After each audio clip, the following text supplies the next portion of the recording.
اعوذ باللہ من الشیطان الرجیم بسم اللہ الرحمن الرحیم اللہم صلی علی سیدنا و مولانا محمد وعلی آل سیدنا و مولانا محمد وبارک وسلم۔ باب نمبر 8، فرقہ ملامتیہ اور ان کے احوال۔ ملامتی کسے کہتے ہیں؟ بعض صوفیہ کا ارشاد ہے کہ ملامتی وہ ہے جو خیر کو ظاہر نہ کرے اور اپنے شر کو بھی نہ چھپائے۔ اس کی توضیح یہ ہے کہ چونکہ ملامتی کے رگوں پہ اخلاص سے لذت یاب ہوتے ہیں اور وہ سراپا صدق بن جاتا ہے، اس لیے وہ پسند نہیں کرتا کہ اس کے احوال و اعمال سے کسی کو خبر ہو کہ یہ بات منافی اخلاص ہے۔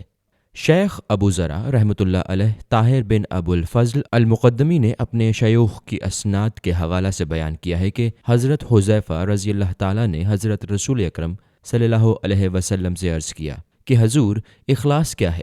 سرور کائنات صلی اللہ علیہ وسلم نے جواب میں ارشاد فرمایا کہ میں نے حضرت جبریل علیہ السلام سے اخلاص کے بارے میں دریافت کیا تو انہوں نے کہا کہ میں نے رب العزت جل شانہ سے اخلاص کے بارے میں معلوم کیا تو رب العزت نے فرمایا کہ وہ میرے رازوں میں سے ایک راز ہے جس کو میں اپنے بندوں میں سے اس شخص کے دل میں بطور امانت رکھ دیتا ہوں جس کو میں دوست رکھتا ہوں۔ پس ملامتہ کے لیے مزید اختصاص بس یہی ہے کہ وہ اخلاص کی راہ پر گامزن ہیں اور اخلاص سے متمسک ہیں۔ یہ لوگ اپنے احوال و اعمال کو لوگوں سے پوشیدہ رکھنے کی کوشش کرتے ہیں اور اسی میں ان کو لطف آتا ہے۔ اپنے احوال کے چھپانے میں وہ اس قدر اہتمام کرتے ہیں کہ اگر ان کے احوال و اعمال کسی پر ظاہر ہو جائیں تو وہ اس طرح پریشان اور متوحش ہو جاتے ہیں جیسے ایک گناہ گار اپنی معصیت کے انکشاف سے حیران و پریشان ہوتا ہے۔ صوفی اور ملامتی کا فرق۔ پس ملامتی وقوع اخلاص اور اس کے محل وقوع کی اسی طرح قدر و منزلت کرتے ہیں اور اس پر مضبوطی سے قائم رہتے ہیں، اور صوفی کی حالت یہ ہے کہ وہ اس کے اخلاص کو دیکھ کر اپنے اخلاص سے گم ہو جاتا ہے۔ صوفی ملامتی کے اخلاص کو دیکھ کر اپنے اخلاص کی حقیقت کو سمجھتا ہے اور پھر اس میں گم ہو جاتا ہے۔ ابو یعقوب الصومی رحمۃ اللہ علیہ فرماتے ہیں کہ جب انہوں نے اپنے اخلاص میں ان کا اخلاص مشاہدہ کیا تو وہ اس اخلاص سے ایک دوسرے اخلاص کے محتاج ہو گئے۔ اپنے اخلاص کو انہوں نے کامل نہیں پایا۔ علامات اخلاص۔ حضرت ذوالنون مصری رحمۃ اللہ علیہ فرماتے ہیں کہ اخلاص کی علامات 3 ہیں۔ اول یہ کہ صاحب اخلاص کے لیے لوگوں کی تعریف اور مذمت یکساں ہو، وہ اپنے حق میں لوگوں کی تعریف اور مذمت کو یکساں خیال کرے۔ دوم اعمال میں اعمال کے مشاہدہ سے بے نیاز ہو جائے، اعمال کرنے کے بعد ان اعمال کو بھول جائے۔ سوم اس بات کا خواستگار نہ ہو کہ آخرت میں اس کے اعمال کا اس کو اجر ملے گا۔ شیخ ابو ذرا رحمۃ اللہ علیہ نے اپنے شیوخ کی اسناد کے ساتھ بیان فرمایا کہ ابو عثمان رحمۃ اللہ علیہ جنیدی سے منقول ہے کہ اخلاص یہ ہے کہ اس کے حال کو دیکھ کر نفس محظوظ نہ ہو، یہ عوام کا اخلاص ہے، اور خواص کا اخلاص یہ ہے کہ خواہ حالات ان کے موافق نہ ہوں لیکن وہ اپنی طاعت و بندگی میں یکسور ہیں اور یہ طاعت ان کی نظر میں کچھ نہ ہو اور نہ وہ ان کا کچھ شمار کریں، یعنی طاعت و بندگی میں وہ اپنی بندگی اور طاعت کو کچھ اہمیت نہ دیں اور نہ اجر و صلہ کے امیدوار ہوں۔ یہ اخلاص خواص کا اخلاص ہے۔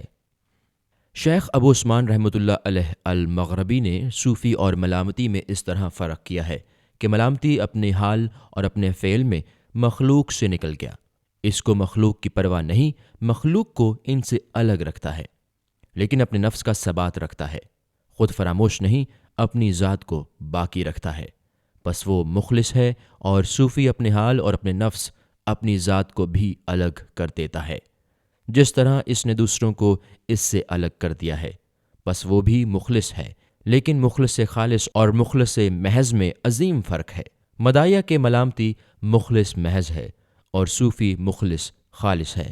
حضرت ابو بکر رحمۃ اللہ علیہ فرماتے ہیں کہ مخلص کے خلوص کا نقصان بس یہی ہے کہ وہ اپنے اخلاص کا مشاہدہ کرے، خود کو مخلص گردانے اور شمار کرے۔ پس جب اللہ تعالیٰ کسی کے اخلاص کو خالص بنا دینا چاہتا ہے تو اس شخص کے دل میں اپنے اخلاص کے مشاہدہ کی خواہش کو نکال لیتا ہے، پھر اس مخلص کو اپنے اخلاص کے مشاہدہ کی آرزو باقی نہیں رہتی، اسی طرح وہ مخلص چھٹکارا پایا ہوا بن جاتا ہے۔ مخلص تو پہلے ہی تھا، اب مخلص بے بن گیا، گویا مخلص و مخلص دونوں بن گیا۔ عارفوں کا ریا مریدوں کے اخلاص سے افضل ہے۔ شیخ ابو سعید رحمۃ اللہ علیہ حراز کا ارشاد ہے کہ عارفوں کا ریا بھی مریدوں کے اخلاص سے افضل ہے، اور وضاحت اس قول کی یہ ہے کہ مریدوں کا اخلاص رویت اخلاص کی علت سے پاک نہیں، ان کی خواہش ہوتی ہے کہ اپنے اخلاص کا مشاہدہ کریں، اور عارف اس علت سے منزہ اور پاک ہے کہ یہ عمل کو باطل کر دینے والی چیز ہے۔ رویت اخلاص کی آرزو سے عمل کا بطلان ہو جاتا ہے، مگر عارف کے احوال و اعمال سے اس کے علم کامل کے باعث کچھ نہ کچھ مرید کی کشش کے لیے ظاہر کر دیتا ہے، یا اس لیے وہ حال و عمل کا اظہار کرتا ہے کہ اس کے نفسانی اخلاقی میں سے کوئی خلق اپنی اصلاح کے لیے زحمت کشی کا محتاج ہے، اس کا خلق زحمتوں سے دوچار ہو کر اصلاح پذیر ہو جائے، لیکن یہ طریقہ بھی ریا سے بالکل پاک ہوتا ہے۔ اس سلسلہ میں عارفوں کے پاس ایک بہت ہی دقیق اور مخصوص علم ہے جو ان کے علاوہ کسی دوسرے کا معلوم نہیں ہے۔ مذکورہ صورتحال میں اگر کسی ناقص العلم کو یہ ریا نظر آئے تو یہ اس کی نظر کا دھوکہ ہے، یہ ریا نہیں ہے، بلکہ ان کا یہ فعل خدا کے حکم کے عین مطابق صرف اللہ ہی کے لیے ہے، جس میں نفس کا شائبہ شامل نہیں ہے اور نہ اس میں کسی آفت کا وجود ہے، جیسے ریا وغیرہ۔ حضرت ردیم رحمۃ اللہ علیہ فرماتے ہیں کہ اخلاص یہ ہے کہ اگر اس صاحب اخلاص کو اس کے عوض دارین کی پیشکش کی جائے تو وہ اس کو قبول نہ کرے، یا اس کے کسی حصہ پر راضی نہ ہو، دارین سے کچھ لینے پر راضی نہ ہو۔ اخلاص کی تعریف بعض اور مشائخ کی نظر میں، بعض مشائخ کا ارشاد ہے کہ صدق اخلاص یہ ہے کہ صاحب اخلاص مخلوق کو دیکھنے کو فراموش کر کے ہمیشہ حق کی طرف نظر رکھے اور ملامتی مخلوق پر نظر رکھتا ہے، اور پھر اپنے حال اور عمل کو اس سے چھپاتا ہے۔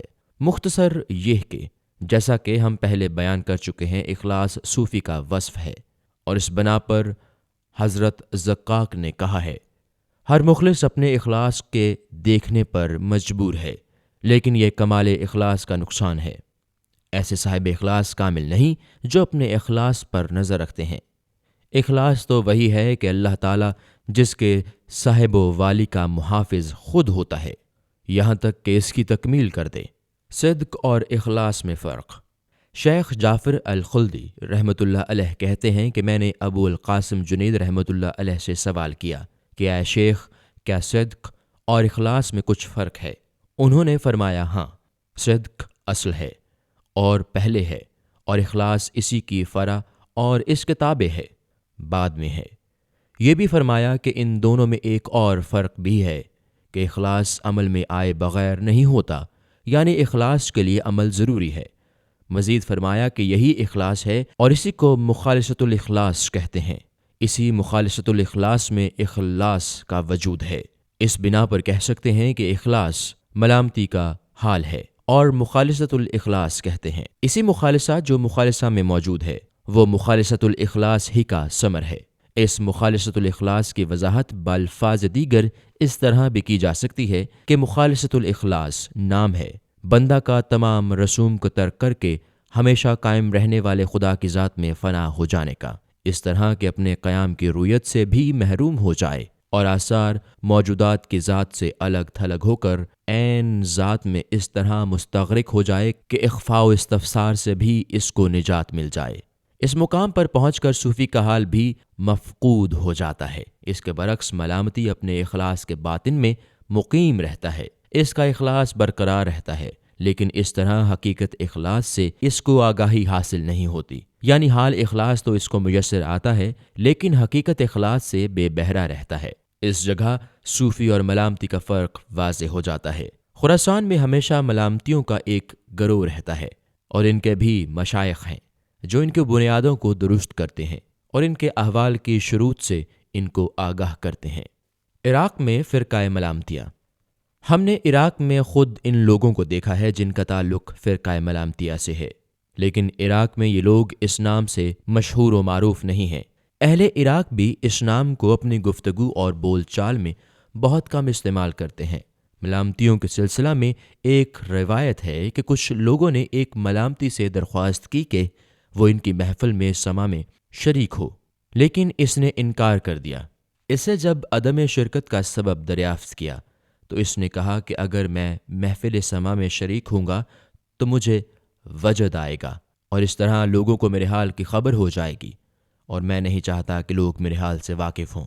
روایت ہے کہ احمد بن الحواری رحمۃ اللہ علیہ نے ابو سلمان الدرانی رحمۃ اللہ علیہ سے کہا کہ جب میں خلوت میں ہوتا ہوں تو مجھے اپنے معاملات احوال میں ایسی لذت ملتی ہے جو مجھے جلوت میں نصیب نہیں ہوتی۔ ابو سلیمان الدرانی نے یہ سن کر فرمایا کہ اس سے یہ ثابت ہوتا ہے کہ تم ابھی کمزور ہو، اپنے احوال میں پختہ نہیں ہوئے ہو۔ اگرچہ ملامتی اخلاص کے دامن سے وابستہ ہے اور بساط صدق پر متمکن ہے، لیکن ابھی تک وہ رؤیت خلق کی قید سے آزاد نہیں ہوا، مخلوق کا مشاہدہ کر رہا ہے، اور اخلاق و صدق تحقیق کا بقیہ جو اس میں سب سے اعلیٰ اور عمدہ ہے اس میں باقی ہے، یعنی یہ بقیہ صدق و اخلاص اس کے نظر میں احسن ہے اور اس میں موجود ہے، اور صوفی اس بقیہ سے پاک و صاف ہے، عمل کے اعتبار سے بھی اور ترک خلق کے لحاظ سے بھی۔ اس نے دونوں سے کلیتاً اپنے آپ کو دور کر لیا ہے، اس نے ان دونوں کو فنا اور زوال کی نظر سے مشاہدہ کیا ہے، چنانچہ اس کے لیے ناصیہ توحید کھل گئی ہے اور اس نے اس ارشاد خداوندی کا راز پا لیا ہے۔ کل شیء حالق الا وجہ، ہر شے اللہ تعالیٰ کے سوا فانی ہے۔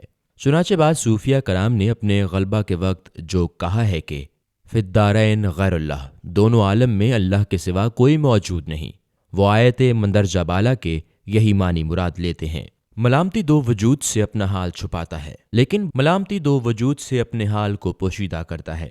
ایک وجہ تو یہ کہ وہ چاہتا ہے کہ اسے اخلاص اور صدق کی تحقیق ہو جائے، اور دوسری وجہ یہ ہے کہ ان کا یہ جذبہ اخفا اس وجہ سے ہے کہ غیرت کی وجہ سے وہ چاہتے ہیں کہ ان کا حال غیر سے پوشیدہ رہے، اس لیے کہ جو کوئی اپنے محبوب کے ساتھ خلوت نشین ہوتا ہے تو اس کو برابر معلوم ہوتا ہے کہ غیر اس سے آگاہ ہو، جبکہ صدق کے محبت کی منزل پر تو اسے یہ بھی برا معلوم ہوتا ہے کہ کسی کو یہ بھی معلوم ہو کہ وہ اپنے محبوب کو چاہتا ہے۔ ہر چند کے محبت کا یہ اعلیٰ مقام ہے، لیکن بطریق صوفیہ یہ بھی ایک نقص ہے اور اس کو بھی ایک علت قرار دیا گیا ہے۔ بہرحال ملامتی کا درجہ متصوف سے تو بلند ہے مگر صوفی سے کم ہے۔ ملامتی فرقہ میں ذکر کے اصول کہتے ہیں کہ ملامتی کے اصول کے اعتبار سے ذکر 4 قسم کا ہے۔ 1 ذکر زبان، 2 ذکر قلب، 3 ذکر خفی ذکر باللہ، نمبر 4 ذکر روحی۔ جب ذکر روحی کی نوعیت درست ہو جاتی ہے تو ذکر سرو، ذکر قلب اور ذکر زبان کی ضرورت نہیں رہتی۔ اس وقت زبان و قلب اور سر خاموش ہو جاتے ہیں، اسی کا نام ذکر مشاہدہ ہے، اور جب ذکر سر ذکر خفی کی تکمیل ہو جاتی ہے تو اس وقت زبان اور دل ذکر سے خاموش ہو جاتے ہیں، ذکر سر جاری ہو جاتا ہے، اس ذکر کو یہ لوگ ذکر ہیبت کہتے ہیں، اور جب ذکر قلب درست ہو جاتا ہے تو زبان ذکر نہیں کرتی، اس ذکر کو ذکر احسانات و نعمت الآ والنعم کہتے ہیں، اور جب دل ذکر میں سست ہو جاتا ہے تو زبان مصروف ذکر ہو جاتی ہے، یہ ذکر عادت ہے۔ ملامتیوں کے خیال کے مطابق ان اذکار 4 گنا میں سے ہر ذکر میں آفت بھی موجود ہے۔ آفات ذکر، ذکر روح کی آفت یہ ہے کہ سرباطن کو اس پر اطلاع ہو جائے، اور ذکر سرباطن کی آفت یہ ہے کہ قلب کو اس سے آگاہی ہو جائے، اور ذکر قلب کی آفت یہ ہے کہ نفس اس کے حال سے آگاہ ہو جائے، اور ذکر نفس کی آفت اس کی نمود، اظہار اور اس کی عظمت کا تصور یا طلب ثواب ہے، یا یہ خیال کرنا کہ اس کے ذریعہ سے مقامات تک رسائی ہو سکتی ہے۔ ملامتیہ کے نزدیک سب سے کم ترین شخص وہ ہے جو اپنے مقام و ذکر کا اظہار اس نیت سے کرے کہ اس کے ذریعہ وہ خلق خدا میں مقبول ہو جائے گا۔ ملامتیہ کے یہاں ذکر کی اصل اصول یہ ہے کہ ذکر روح ذکر ذات ہے، اور ذکر سری ذکر باطن ذکر صفات ہے، اور دل جو اللہ تعالیٰ کی نعمتوں اور اس کے انعامات کا ذکر کرتا ہے وہ آثار صفات کا ذکر ہے، اور ذکر نفس خامیوں کا اظہار ہے۔ ان کے اس قول کے معنی یہ ہیں کہ باطن کا روح سے آگاہ ہو جانا یہ ہے کہ ذکر ذات کے وقت فنا ثابت ہو گئی۔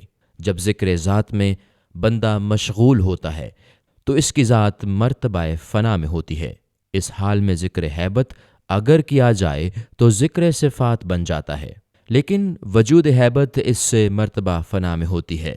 اس حال میں ذکر ہیبت اگر کیا جائے تو ذکر صفات بن جاتا ہے، لیکن وجود ہیبت اس سے مرتبہ ثبوت کو پہنچتا ہے، اور وہ وجود ہیبت مقتضا اس امر کا ہے کہ وجود اور بقا دونوں چیزیں موجود ہیں، اور یہ صورتحال فنا کے منافی ہے۔ جب وجود ہے تو پھر فنا کیسی؟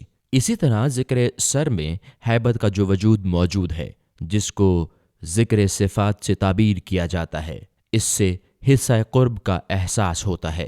ذکر قلب جیسا کہ کہا گیا ہے کہ وہ احسانات اور نعمتوں کا ذکر ہے، اس سے دوری اور بات کا پتہ چلتا ہے کہ نعمتوں کے ذکر میں محور مشغول ہو کر ذاکر منعم سے دور ہو جاتا ہے، اور عطا و بخشش پر جب نظر ہوگی تو منعم کا مشاہدہ نہیں ہو سکے گا۔